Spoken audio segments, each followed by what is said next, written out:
श्री स्वामी समर्थ मित्रांनो, सर्व आपल्या इच्छा अखंड सौभाग्यांची पूर्तता म्हणजे नक्षत्रव्रत. ते चालू करण्यासाठी सर्वात शुभ महिना म्हणजे पौष. तसं तर तुम्ही कोणत्याही महिन्यामध्ये आरंभ करू शकता. पौष महिन्यात आपण त्या नक्षत्रावर पूजा म्हणजेच व्रत आरंभ केले तर आपल्याला सर्व मनोकामनांची पूर्तता होते. पण व्रत कसे करायचे आहे, किती वर्षापर्यंत चालू ठेवायचे आहे, त्याचे नियम नक्की कोणते आहेत, त्या नक्षत्र व्रताचा प्रभावशाली कोणता असा जप आहे, त्याच्यापासून आपल्याला कोणकोणती फलश्रुती मिळणार आहे, हे आपण आजच्या व्हिडिओमध्ये बघणार आहोत. चला तर मग जाणून घेऊया.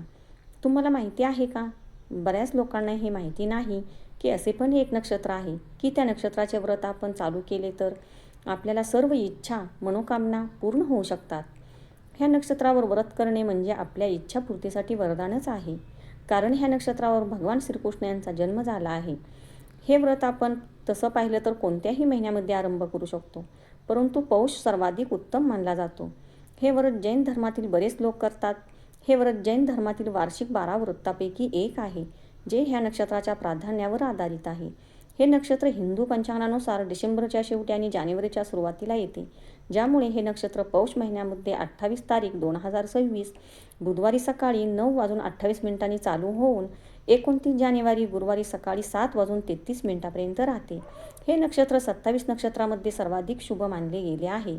व्रत आरंभ करताना बरेच लोक पौष महिन्यात नक्षत्र व्रत हे नक्षत्र असताना सुरू करतात. नेमके हे नक्षत्र कोणते आहे, तर ते नक्षत्र रोहिणी नक्षत्र. हे रोहिणी नक्षत्र व्रत पौष महिन्यामध्ये आरंभ केले जाते. ह्या नक्षत्रावर केले जाणारे व्रत म्हणजे रोहिणी व्रत.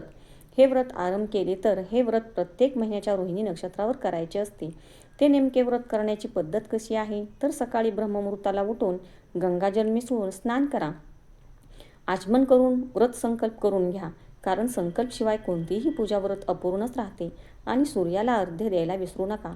पूजास्थळ साफ करून भगवान वासुपूज्य स्वामींची मूर्ती स्थापित करा. मूर्ती नसेल तर तुम्ही त्याऐवजी सुपारीचा पण वापर करू शकता. नेहमीप्रमाणे गणपतीची प्रथम पूजा करून बाकी पंचोपचार पूजा करा. फळे फुले अर्पण करा. धूप दीप नैवेद्य अर्पण करून आरती करा. संपूर्ण दिवस उपवास करा. फक्त सूर्यास्तापूर्वी एकदा फलाहार घ्या. रात्री भोजन नाही, म्हणजेच एकादशीप्रमाणे उपवास करा.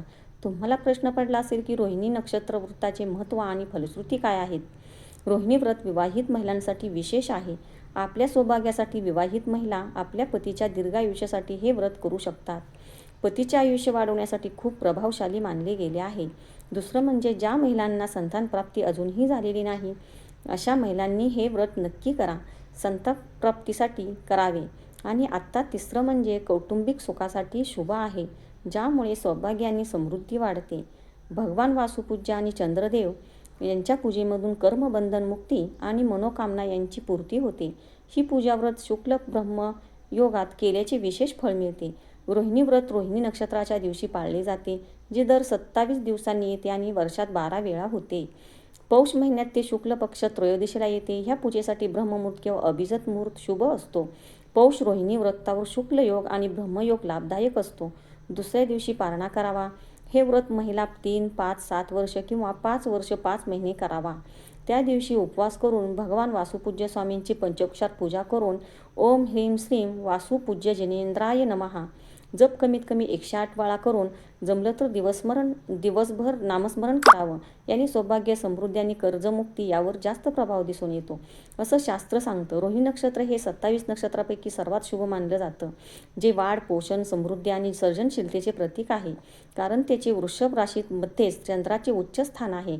भगवान श्रीकृष्ण या नक्षत्रात जन्मले, त्यामुळे प्रेम, सौंदर्य, मातृत्वाशी जोडले गेले आहे, ज्यामुळे पूजा, विवाह, गृहप्रवेशासाठी शुभ मुहूर्त ठरतो. ज्योतिषात रोहिणी नक्षत्रावर शांती केल्यानंतर भावनिक स्थिरता आणि आध्यात्मिक कल्याणही देते. चंद्राची सर्वात प्रिय पत्नी रोहिणी या नक्षत्राचे स्वरूप असल्याने ते चंद्राच्या सकारात्मक ऊर्जेचे केंद्र आहे. पूजा आणि अनुष्ठानानंतर या नक्षत्रात केलेली पूजेतून मनोकामना पूर्ती, उन्नती आणि दीर्घकाळ टिकणारे शुभ फळ मिळतात. विशेषतः विवाह, गृहप्रवेश किंवा मंगल कार्यासाठी ओम रोहिणी नमः किंवा श्रीकृष्णाचा कोणताही जप, दान, पुण्य आणि ब्रह्मदेवाची पूजा लाभकारक ठरते, ज्यामुळे आध्यात्मिक उन्नती होते. वृषभ राशीतील हे नक्षत्र स्थिर आणि दृढ असल्याने धार्मिक कार्यांना जलद फलप्राप्ती देते. पौराणिक आणि ज्योतिषीय प्रजापती ब्रह्मा हे रोहिणीचे देवता आणि चंद्रस्वामी असल्याने ते प्रजनन, वृद्धी आणि विकासाचे प्रतीक आहे, जे हिंदू धर्मशास्त्रात प्रतिनिधित्व करते. हे नक्षत्र धार्मिक विधींना शुभ योग प्रदान करते आणि जीवनातील सकारात्मक बदल घडवते. रोहिणी नक्षत्राशी संबंधित देवता रोहिणी नक्षत्राचे प्रमुख देवता प्रजापती ब्रह्मा आहेत, जे सृष्टीचे रचनाकार मानले जातात. ब्रह्माजींच्या पूजा नक्षत्राचे शुभ फल देते. जसे ओम ब्रह्मणे नमः किंवा ओम प्रजापते नमः मंत्र जप प्रभावी ठरतो. हे नक्षत्र चंद्राच्या 27 रोहिणीशी जोडलेले असल्याने मातृत्व आणि सौंदर्याचे प्रतीक आहे.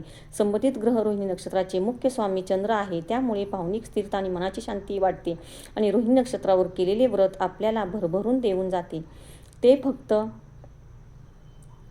हे फक्त व्रत मनापासून निष्ठेने श्रद्धेने केले पाहिजे. श्री स्वामी समर्थ.